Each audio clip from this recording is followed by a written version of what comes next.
Olá pessoal, estamos começando mais um programa Personalidades, o último do ano de 2021, tendo prazer, seria impossível eu na condição de azulino não trazer o novo presidente do CSA, uma pessoa que realmente, eu acredito que com 588 votos, já mostra o trabalho que ele desenvolveu juntamente com o presidente Rafael Tenório. Estou falando de Omar Coelho. Doutor Omar, primeiro eu quero, em nome de todos nós que fazemos o programa Personalidades, agradecer a sua vinda aqui no nosso programa. Passou tudo, passou a campanha, adrenalina. Como é que vem aí, doutor Omar, agora com esse novo desafio? Seja bem-vindo ao nosso programa, doutor Omar. Eu que agradeço, Neto, telespectadores do Personalidade, é um prazer imenso estar aqui de volta. Prazer nosso. E na verdade, Neto, a gente apanhou muito nessa campanha, né? Ficamos calados vindo, porque o que estava em jogo não era a eleição do Omar, era a aprovação ou não da gestão Rafael Tenório. A oposição, que não existe mais hoje, graças a Deus, ela passou uma ideia de que havia alguma coisa contra Omar. E, na verdade, todos que estavam na oposição foram aqueles que durante os 4 anos criticaram a gestão Rafael Tenório. Mas como não tinham coragem de assumir diante da população, que é a torcida do CSA, esse contraponto ao Rafael, então aproveitaram do gordinho aqui para dar cacete. Aí vai ser dele que é mais larguinho, fica mais fácil de pegá-lo, né? Mas, na verdade, o resultado dessa eleição, eu acho que ficou bem claro. Eu sempre disse que o Rafael era o maior puxador de votos, era o símbolo da campanha. Verdade. Tanto que você veja, nós ficamos sem fazer campanha até o último jogo, quando nós fomos garfados, Sim. né? Lamentavelmente. E daí por diante surgiu a campanha. E surgiu com um contratempo, né?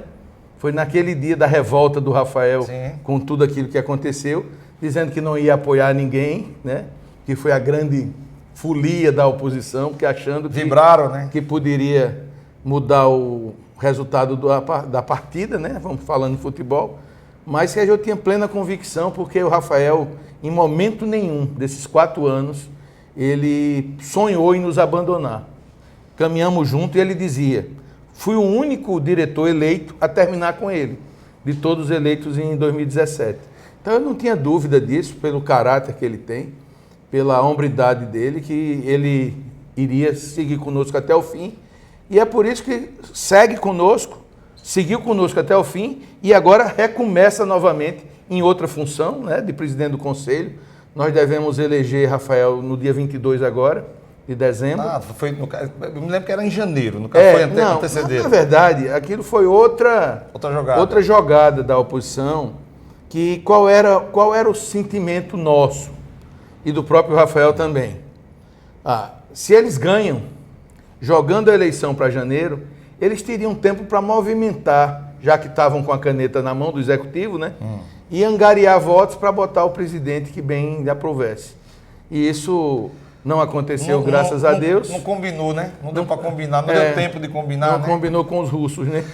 Doutor Omar, o senhor acredita que quase mais de 50% dos votos, com 588 votos, Omar Coelho, e 265, Marcelo Brabo, isso é o retrato do que a torcida azulina está muito feliz com o CSA de hoje? Eu não tenho dúvida. Na verdade, essa 30% da oposição é o dos insatisfeitos normais, né? Nem você não pode agradar a todos e nem é bom agradar a todos, porque aí vem a soberba, né? Verdade. Vem achando que é o dono da razão. E é bom ter uma oposição. E dentro do conselho eu espero que ela seja racional, né? Que é uma coisa difícil dentro de um conselho de futebol. Eu estou no conselho do CSA desde a época de Roberto Mendes. E a gente via como as pessoas mudam, né, quando o time perde. Às vezes aquela pessoa mais consciente, equilibrada. Tem um fato, inclusive, muito engraçado, que quando nós perdemos em 2017, um conselheiro nosso, que é uma pessoa renomada daqui, ele ficou tão desequilibrado, sabe? Atacando lá, falando no conselho, que eu fui para o privado e disse: bicho, se eu fosse um cliente seu, porque ele é médico, né? Se eu fosse um cliente seu regateando, eu jamais voltaria a você. Pelo que eu estou ouvindo que você está dizendo lá. Desequilíbrio do homem. Totalmente. É emoção, né? É verdade. Eu digo sempre que até pouco tempo, e graças a Deus isso foi uma página virada, mas os crimes passionais eram perdoados, o cara era absolvido. Matava a esposa ou a esposa matava o marido e eram absolvidos, porque a paixão tira a razão. Verdade. Né? Mas a gente tem que manter muita calma. Eu sou um cara muito equilibrado, eu tenho muitos anos de gestão em diversas entidades, então eu estou preparado, me sinto bem preparado para isso, em dar continuidade e evoluir o trabalho de Rafael. Né? Durante todo esse processo, né, da sua, como você falou, né, há muitos anos no Conselho, uma curiosidade, até dividindo com o pessoal de casa, o pessoal que acompanha a gente pela live, onde nasceu essa paixão pelo CSA? Já é de berço, seu pai era azulino? Como é que se deu isso tudo? Eu acho que como quase todo azulino, todo torcedor, nasce pelos pais, né? Verdade. Meu pai foi goleiro do CSA, jovem. Disse até que a primeira vez que jogou no refletor foi no Mutange e que levou um frango porque ficou encandeado. Diz ele que era encandeado. Diz ele também que era um bom goleiro. Né? Mas foi a lâmpada. Mas vem dos pais e depois eu tinha um tio também que me levava muito a jogo e isso foi alimentando cada vez mais. Então, quando eu já comecei a ir para o estádio sozinho, eu ia ficar na arquibancada. Muitas vezes eu me via xingando ali na boca do túnel, né, os jogadores ou a comissão técnica do resultado, por causa do resultado. Mas também me afastei um pouco cedo, porque eu me casei muito cedo, fui pai muito cedo e tive que cuidar da minha vida e no mesmo momento, quase concomitantemente, eu me tornei procurador de Estado e segui uma carreira, um lado político, que me levou a passar muito tempo fora, em Brasília, com a Associação Nacional. Quando voltei, vim para a OAB. Na OAB, enfrentei vários problemas com aquele negócio de Taturana, aqueles deputados, tudo mais. Então, momento muito difícil. Não me arriscava, não me arriscava muito a andar assim, abertamente. E só depois mesmo, na OAB, foi quando eu fui puxado novamente para o CSA. Porque o Valmar Peixoto, que é o nosso vice-presidente hoje, ele começou a ir regularmente pegar dinheiro para não deixarmos fechar o CSA, né? Situação então, muito difícil. Todo mês pegava 500, 1.000, né? E assim a gente foi fazendo as doações. Quando terminei a ordem foi que me juntei com o Roberto naquele conselho e daí por diante só foi ajudando, né? Não, porque me disseram, vi muito na campanha, algumas pessoas distorcendo a verdade, dizendo, ele não estava aqui nisso, ele não estava aqui naquilo. Que a gente vai conversar sobre tudo isso. Mas o que é que acontece? Ninguém chega a vice-presidente se você não tem um trabalho formado, né? Verdade. E no conselho, eu além de ser o conciliador, né, e depois na diretoria, eu era aquele que aglutinava toda a arrecadação para jogadores que a gente trazia, porque o Rafael foi o grande e é o grande nome do CSA, mas em volta dele tinham vários e vários conselheiros sozinho, né? Que ficavam ajudando. Né? Ele trazia 4, 5 jogadores, nós trazíamos 2 e por aí ia, até que conseguimos resgatar totalmente e o CSA hoje ser essa força nacional. Doutor Omar, onde é que, claro, veja que a gente vai paulatinamente até chegar hoje, mas vamos voltar a 6 anos, onde o CSA estava na Série D, né? O presidente Rafael Tenório assume o CSA numa situação extremamente adversa, né? Porque eu também, na condição de azulino e de conselheiro do CSA, nós acompanhamos toda aquela peregrinação do Lumário Rodrigues atrás de R$100 de um, 200 de outro, para poder, às vezes, pagar 2 jogadores, que fosse o diferencial do time. Mas aí, quando foi, né, há 6 anos, assume o Rafael Tenório e o vice-presidente, doutor Omar Coelho, eu perguntaria, doutor Omar, como é que isso começou? De que forma o senhor foi o escolhido para fazer parte dessa chapa de Rafael? E, graças a Deus, hoje, vivendo um novo patamar até chegar à presidência. Veja bem, eu não fui o primeiro vice-presidente do Rafael na primeira gestão. No caso, no primeiro ano de gestão dele, não era você? Não. Certo.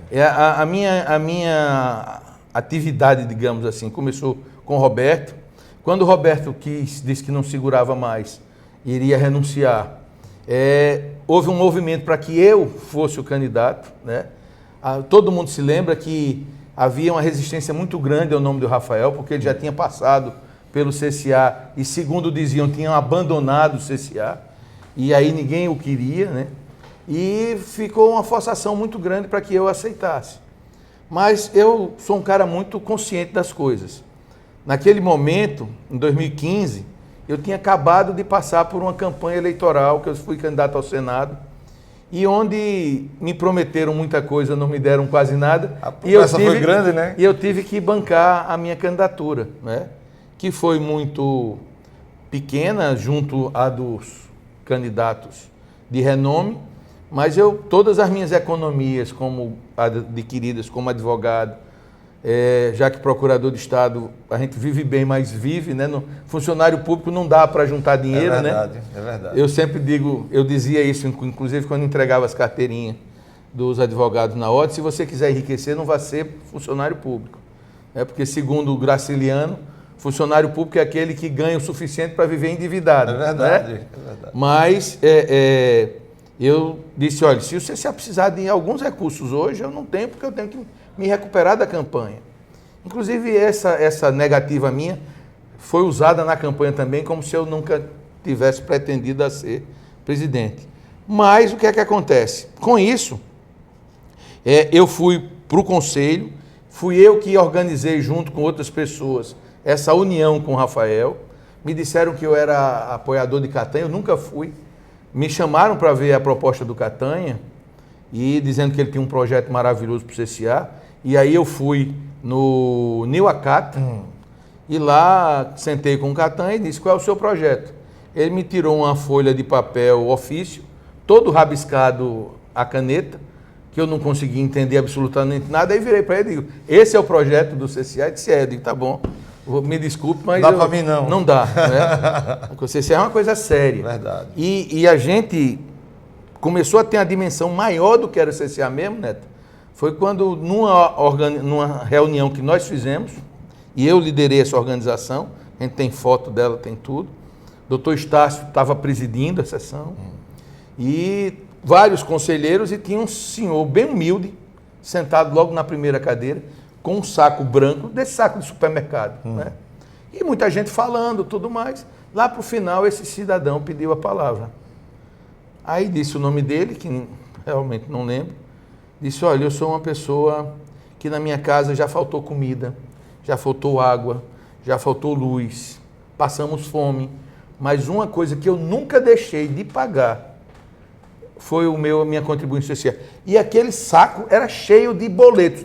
Todos esses passaporte azul, tudo que existia tinha de promoção do CCA, ele estava dentro. Que ele disse, porque o CCA é a única coisa que me dá alegria. Coisa boa, doutor. Então, depois que a gente viu aquilo, que emocionou a todos, disse, pô, ninguém pode brincar com o CCA, verdade, não é? Verdade. Quer dizer, o sentimento que se tem, veja bem, eu ainda estou meio que me adequando às coisas. Eu fui presidente da associação do Estado de Alagoas, local, fui da Nacional, fui da OAB, fui presidente do Colégio de Presidentes da OAB, fui procurador-geral do Estado. Nunca imaginei que uma presidência de um clube fosse como é. O apelo é tão grande, sabe? Verdade. E não é só Porque do povão. Mexe com a emoção do É todo povo, mundo né? que aparece. Verdade. Né? Aí eu estou ainda me acostumando, sabe? Porque eu não estava adaptado a isso, não. Mas não se incomode não, que também tem um lado bom da coisa, viu? Pode ter certeza. Mas só terminando um pouco a eleição, pessoal, para que a gente possa entrar, claro, nos projetos do Dr. Omar, só duas coisas que me chamaram a atenção. Eu aproveitar a oportunidade, a eleição já se foi, mas ainda não foi prestado conta de algumas situações em relação a você, o candidato Omar Coelho, que é, primeira coisa, prestação de contas. Você, juntamente com Rafael Tenório, né, existe uma deficiência muito grande na questão da transparência.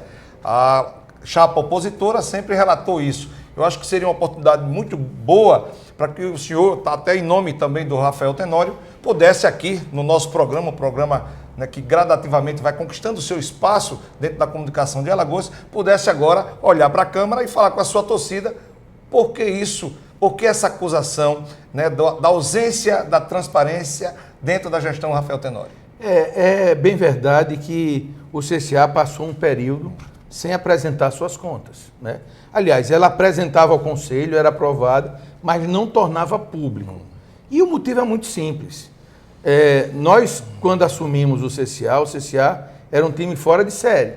Quando, na primeira gestão do Rafael, nem a Série D estava assegurada. Nós só asseguramos porque fomos vice-campeões estadual.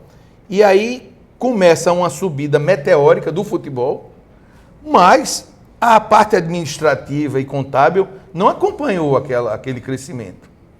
O que é que acontecia? O CSA tinha a União Azul, tinha doações de várias pessoas, tinha empresas, né?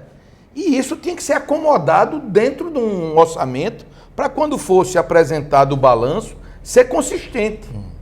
E aí o doutor Alfredo Cortez, contador e conselheiro nosso, teve um trabalho fenomenal em deixar isso consistente, né?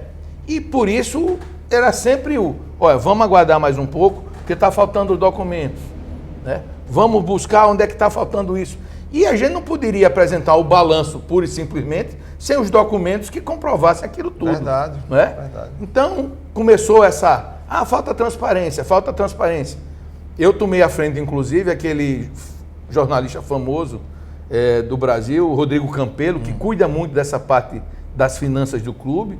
Ele postou nas redes sociais uma crítica muito forte ao CSA e eu imediatamente parti para a discussão com ele, porque eu não gosto de injustiças.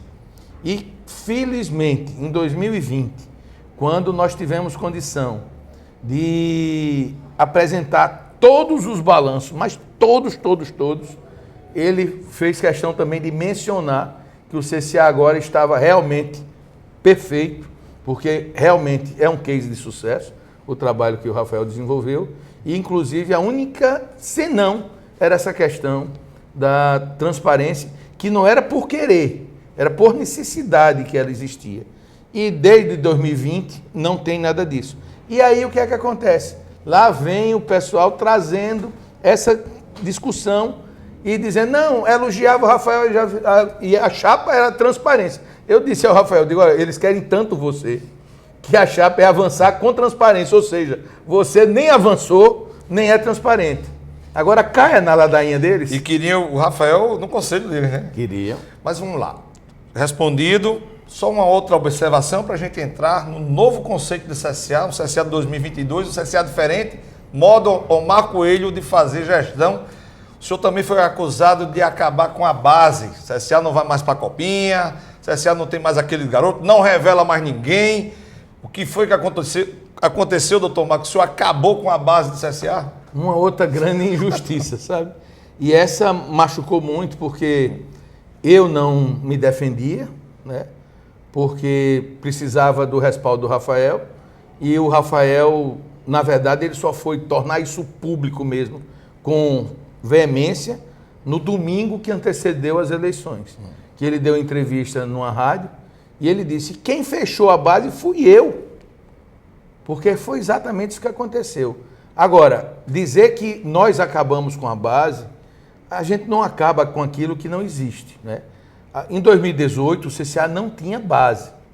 Em 2018, o então responsável que quis assumir a base do CSA, ele foi buscar no Santa Cruz, do Tiago Paes e do Daniel Paes, jogadores, e aí contou com meu apoio integral. Fui eu que fui pedir no conselho dinheiro para a gente poder pagar o registro deles na Copinha, registrar os jogadores. Pedinho da Meia foi excepcional, deu 13 mil reais para registrar os jogadores todos para disputar a Copinha. E lavamos um time vestindo a camisa do CSA, mas que não era base. Base é formação, Sim. Não é? É começo. A gente pegou um time feito. E aí o que aconteceu? O que chamou a atenção foi naquele jogo que foi transmitido pelo Sport TV, que o Brasil todo assistiu, contra o Grêmio, que nós perdemos, mas, digamos assim, fomos roubados, né? E aí veio aquela imagem de que tínhamos uma base. Quando retornamos, o próprio Pedrinho do Massagueirinha, Tenório, me pedia sempre para ajudar. E pedia para eu ficar na base com ele. No dia que Rafael me nomeia, ele vai embora. Até hoje o motivo ele não me disse. E aí, quando eles voltaram da Copinha, eu assumi realmente que eu tinha uma forma diferente de proceder. Eu tenho muito cuidado com os recursos que não são meus, né? Então, comecei a prestar conta mensalmente, tudo era via conta bancária, transferência. E aí sim, nós começamos um trabalho que esse rendeu frutos, apesar do pouquíssimo tempo. Nós subimos 9 jogadores para o elenco do ano passado, e desses 9, hoje 5 permanecem no CSA. Coisa boa. Né? O Zé do Carmo, que é conhecido, é um volante que nós encontramos ele aqui num peneirão que nós fizemos em Rio Largo. Tito, que é um zagueiraço. Almir Luan, que hoje está emprestado ao Retrô, um outro zagueiro, são uma dupla de zagueiro. O João Vitor, que está no Atlético Paranaense emprestado. Hoje conversei com ele, ele disse que estava muito bem lá, se preparando para disputar a Copinha. É um volante de quase 1,80 m. E o Wallace, que esse é um atacante, lamentavelmente teve um problema de pubis e passou meio tempo parado, mas o que o Moze também bota muita fé no menino. O que a gente precisa é botar esses meninos para jogarem. Na nossa gestão, na base, nós ainda fizemos um convênio com a UFAL, que não era para alugar o campo, mas a gente estava usando toda a estrutura técnica da UFAL para transformar os nossos atletas em alto desempenho, que lamentavelmente a pandemia veio acabar, e mesmo assim, ainda seguramos a comissão técnica durante todo 2020, quando nós fechamos. Os meninos todos continuaram fazendo os exercícios e os treinamentos via internet, e eu transmitia isso no Instagram do CCA da base, até que em março, 21 de março, Rafael me chamou o Pastana, o Lumário, e disse: vamos fechar a base. Nós contestamos, o Pastana até disse: eu deixo de trazer um jogador para que a gente, com esse recurso... E qual era o motivo, doutor Mato? Que ele Mas o Rafael mostrou a questão financeira. Entendi. Ele disse: olha, o principal hoje... O retorno não está chegando a contento. Ainda é não, o principal é a questão do futebol oficial. E além disso, essas crianças, esses rapazes da base, eles são, na esmagadora maioria, pessoas humildes, que moram com seus pais, avós. Nesse problema de pandemia, o custo do exame no início era muito caro. Como é que a gente podia manter esses meninos todos? Verdade. Então, hoje, na hora que eu vendo hoje, foi a melhor posição tomada pelo Rafael. Ganhou a eleição, dentro está respondido. A torcida azulina hoje bombardeou aqui o nosso programa, querendo que fizesse essas duas ponderações. Estão feitas, estão respondidas. Agora vamos falar do novo presidente, do novo CSA, presidente Omar Coelho. Como é que vem o CSA de 2022? O CSA tem uma peculiaridade, que também cobraram. O CSA diz que o CSA é time de segundo semestre, porque não ganha a Copa do Nordeste, não ganha a Copa do Brasil, não avança. Qual é a resposta que o doutor Omar vai dar agora como presidente? A gente já reclamava disso antes, né? O desfazimento da base para o recomeço no início do ano. Esse ano, lamentavelmente, a campanha eleitoral atrapalhou isso. Quando deu outubro, o Ítalo chegou e disse: Omar, é bom que a gente já começar a trabalhar as contratações desses jogadores, porque se deixar para dezembro vai ficar muito caro. E por causa do interesse, os meninos estão rendendo bastante. E foi isso que aconteceu, né? A gente esperou, porque tinha um processo eleitoral, tinha que esperar mesmo. E quando a gente terminou, já tinha, os nossos jogadores tiveram uma valorização acima do normal. Eu tenho visto muito a torcida dizendo bem assim: o rival está contratando. Né? Aí eu disse: espera aí, o rival está contratando quem? Né? Está refazendo os contratos de alguns. Tá. Mas a gente está refazendo o contrato da grande maioria. Só que alguns chegaram a triplicar, quadruplicar os valores que recebiam. E nós temos uma política de manter a austeridade financeira do CCA, porque nós não pensamos jamais em retroceder. Parabéns. Voltar ao passado. Parabéns. Então, deixa eu falar uma coisa interessante, até pegando esse gancho, doutor Maia, dividido com o pessoal que nos assiste nesse momento, deixa eu falar uma coisa antes de nós batermos esse papo. Neto, eu na minha gestão, eu não quero fazer loucura, pretendo fazer sacrifício. Eu achei muito importante isso, e eu acho que é dessa forma, né, doutor Marco, que tem que ser gerido do CSA, mas não fazendo loucura, e sim chegando até um determinado ponto do sacrifício. Não pode ser diferente. Parabéns. Né? Parabéns. É irresponsável fazer o contrário. Nós estamos com um leque de atletas para negociar. Por exemplo, que é fato consumado, o Thiago Rodrigues, né, ganhava um valor considerável já para um goleiro da Série B, pediu 3 vezes mais. Nós tentamos fazer ver a ele que aquilo não podia ser possível, porque nós não havíamos saído da Série B. Sim, Se a gente tivesse ido para a Série perfeito, A, eu estava pagando salário de 100 e poucos mil sem problema. É um prazer do mundo. Né? Verdade. Mas nós não estamos nisso. A nossa receita da Série B vai ser, talvez, porque eu soube que vai ter um aumento de 8 milhões. Não é 50 milhões. Então, como é que eu posso pegar um jogador, digamos, que ganhava 40 e pagar para 120? Verdade. É impossível. Tá vendo aquela câmara ali? Você agora é o presidente do CSA. Você agora, eu acho que a ficha nem caiu ainda. Eu imagino. Não. Né? Não cai, mas Deus, o senhor é uma pessoa de Deus, tão quanto eu, e ele sabe o que vai fazer agora na condução desse projeto. Eu queria que o senhor olhasse para aquela câmara ali, estamos no momento natalino. É a Câmara da Verdade, A Câmara da Verdade. Né? Estamos no momento, né, de final de ano, esse é o nosso último programa de 2021. Vamos tirar umas férias, mas vocês não vão deixar de ter o programa toda semana, todos os domingos na Band Nordeste, vai continuar do mesmo jeito. Temos um balcão de programas já gravados, mas eu queria que o senhor olhasse para aquela câmara e conversasse com a torcida azulina, aquela torcida que hipotecou na pessoa de Omar Coelho, na pessoa de Rafael Tenório, aquele sim verdadeiro. Não, eu não quero mudar o que durante esses 6 anos vem dando certo. Então, acho que é uma oportunidade, doutor Mato, do senhor desejar um bom ano novo, umas boas festas para a torcida azulina por meio daquela Câmara. Não tem oportunidade melhor para isso, né? Eu gostaria que o torcedor e a torcedora do CSA acreditassem com toda a pureza do coração de que nós, dessa gestão, dando continuidade ao trabalho do Rafael, faremos o possível para que novas conquistas venham, e venham o quê? Com o Campeonato Alagoano, como disputando para valer a Copa do Nordeste, a Copa do Brasil, e se Deus quiser, com muito trabalho, nós cheguemos à Série A.